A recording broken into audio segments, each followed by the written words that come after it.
আজকে সাদের আব্বু আবদার করছে আম দুধ দিয়ে রুটি খাবে, তাই বানাতে বসে গেলাম। রুটি বানানো যে এত কষ্ট তা যদি ছেলেরা জানতো তাহলে কখনোই রুটি খেতে চাইতো না। একেতে আমার ছেলে প্রচুর জ্বালাতন করে, তারপরে রুটি বানানোর কষ্ট, দুই কষ্ট একসঙ্গে মিলেমিশে আমার জীবনটা পুরাই তেজপাতা হয়ে গেল।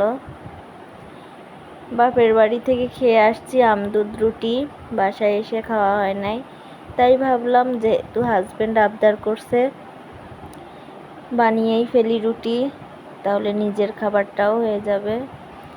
বাড়ি থেকে দুধ নিয়ে আসছিলাম, দুধ যে আম কিনে আনছে সাদের আব্বু, আম।